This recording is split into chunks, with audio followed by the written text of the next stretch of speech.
Okay, so this is going to be our first night trail for Rasmus, and you're seeing the beginning and the setup of the trail while it's still a little bit just dusk.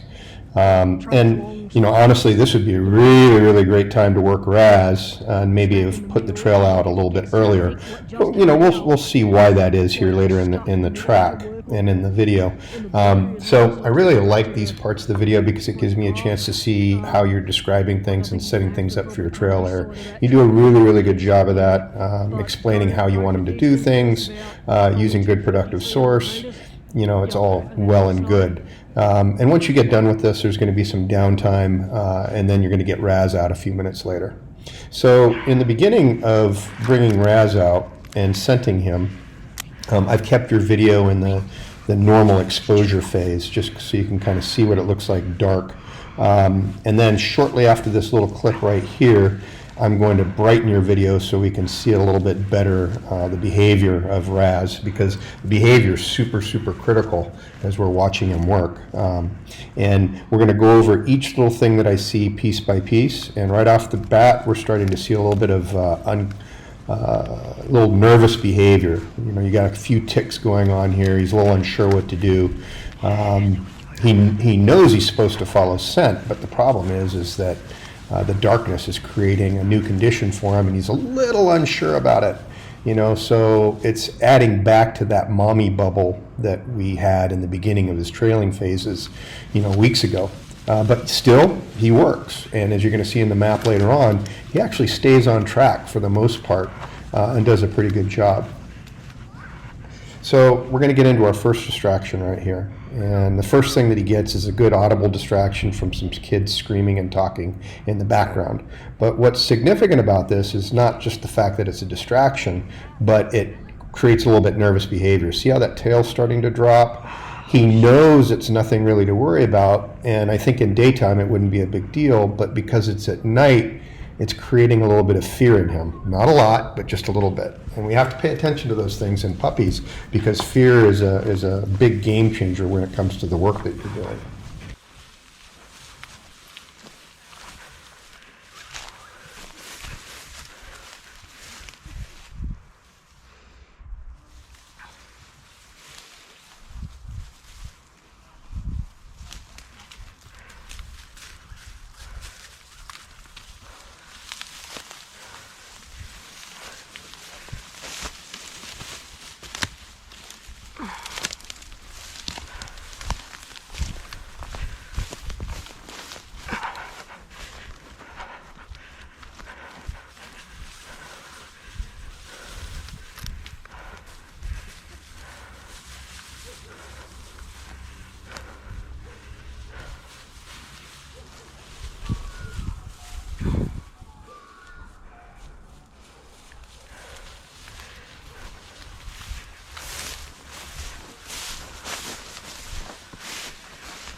Okay, so we had distraction number one not too long ago, and we're about to have distraction number two. And the thing to keep in mind is that distraction number one is creating number two.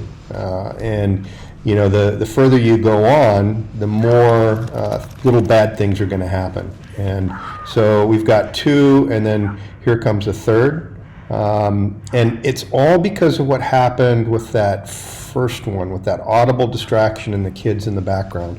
Now, admirably, Raz is still moving forward and working, but you have to understand that everything that you're seeing is little teeny bits of fear and nervousness. And in some situations, it's perfectly cool to work through that. For example, we're doing environmental work, and he's not on task following scent. Now, if it's just environmental work, we're exposing him to the conditions of darkness, yeah, just keep pushing forward because, it's this exposure that's going to really help him. But in the situation of trailing, the distractions actually start to become counterproductive. And there has to be a time that we decide to stop. And so normally in my book, once we've hit two or three good distractions with the puppies, it's time to be putting them up. Because anything else is not going to really be teaching them anything, even though they're still working. What they're learning is that, you know, there's things that are a little bit uncomfortable that make them nervous, and then it actually can kind of shut them down. And so, you know, what I would do in this situation is I probably would have stopped the track, put them up, and then come back a little bit later and just walked around here, let them experience this condition without being on task. Or, as you decide later on to do, and rightfully so, you add a fire trail into the mix, which was great.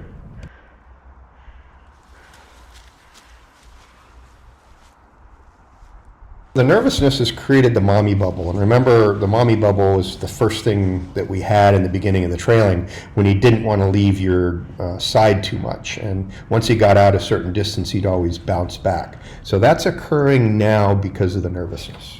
It's really, really common, so don't worry about it too much. But just remember, we probably should have stopped this trail a little while ago. So one of the things that occurs right now is he hits a good animal distraction. You know, this is probably dog pee based on the location that you're at. And you recognize it, which is good. But what you have to understand is that when your distraction value, which is the nervousness that your dog had because of the audible distractions, is relatively high, what happens is your distraction values become high as well, and the trail value actually drops a bit.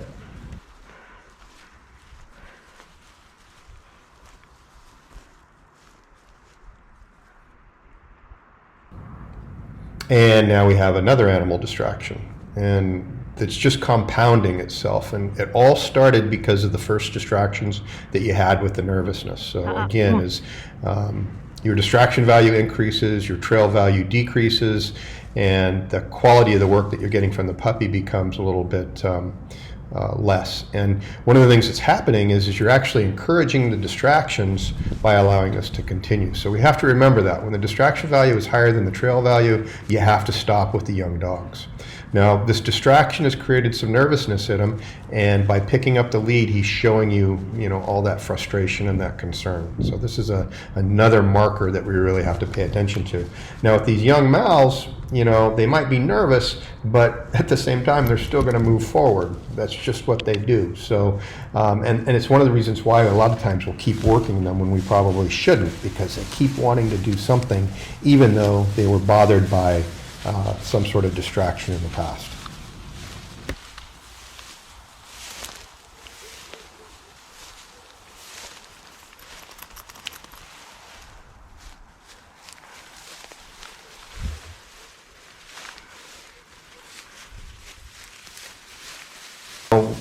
One of the things that saves you right here is you get an air scent of our subject from a distance, which boosts Raz back into overdrive and keeps him going, which is great. But it's short-lived. It doesn't last forever, and we're going to start running into some more problems here shortly.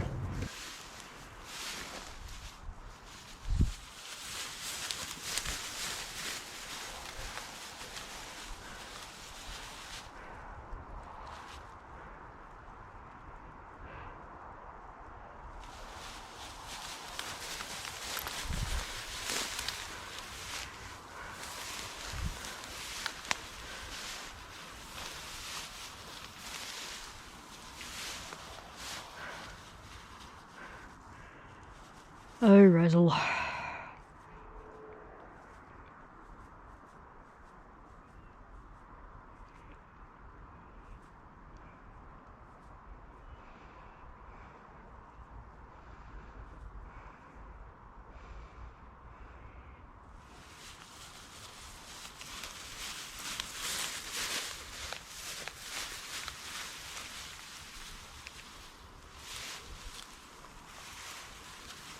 So the nervousness is starting to come back a little bit, and so does the mommy bubble. And that's because whatever air scent that you might have had and the drive that went with it is now gone. So he's looking to you for direction, he's looking to you for motivation, and we don't want this. We don't want to guide the dog just because of pressure, because what he learns in that situation is the only thing that you want him to do is keep driving forward. Well, the only time he drives forward is when he's in odor and he's actually working it.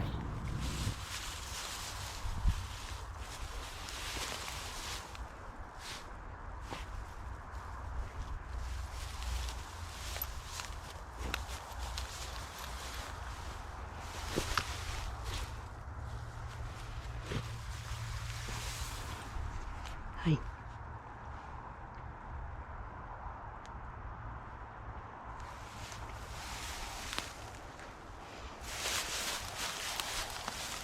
You know, so right now, I think you're really kind of just expecting a miracle and wanting this to finish out because you know you got to be relatively close and you should have a way to finish it.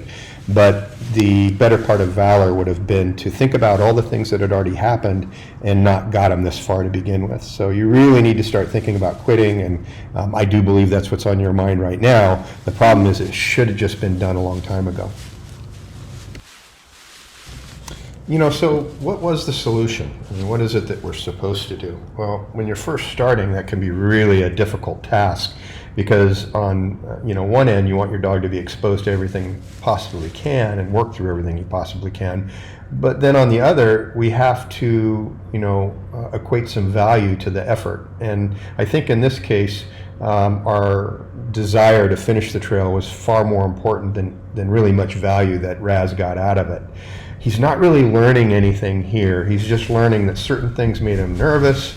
And then number two, when he got nervous, he got into some distractions and he was able to check on some things. And, honestly, what happens is with those distractions, he's grasping at those distractions because it gives him something else to think about, rather than whatever it is that was making him nervous. And so that's a bad situation. What we're doing is we're reinforcing the distraction, and then we're also reinforcing that you just want him to continue to move forward. These two things we do not want to teach. So what should have been the solution? Well, the solution is that this is a brand new condition, working in the dark. He's never done it before. We probably shouldn't have done it this dark. We should have done it right at the phase when your trailer, when you're explaining your trailer what to do. Now, it's not a bad thing. You got to make mistakes. Things like this have to happen, and that's perfectly fine. And you have to learn from whatever it is that you did wrong. So what you do is actually really great. You put Raz up, you let him rest for a while, and then later on you do a fire trail, and we're going to show that video here shortly. It's a short distance, motivating, really exciting, and it enables Raz to actually work through the nervousness, the fear, and the distractions in a really positive way. In other words, what we're doing is we're using the prey drive to defeat the problem that he's facing in your environmental condition. So really, really smart idea. Now, what you should have done, though, is done that a lot earlier and not let him get through all of those problems that he had before.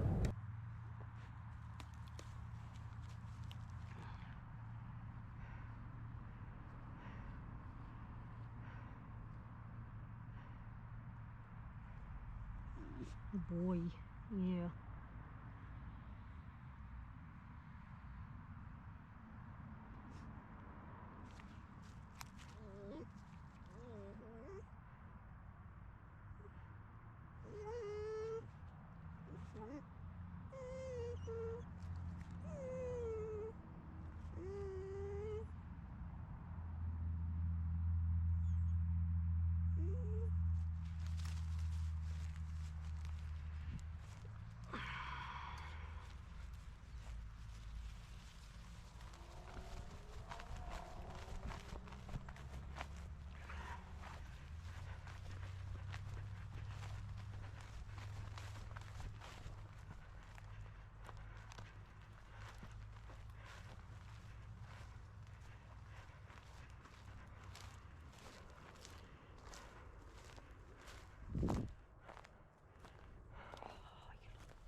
There we go, good boy. Oh, clever man. There's your food. Oh, hungry boy. Jesus Christ, you can handle that. Hungry boy. Yeah. Boy. That's all right, Boy. good little man. I don't want to lose my fingers. No, don't blame you. I think he's just about done. Jesus. Fuck me. Good boy. Good little man.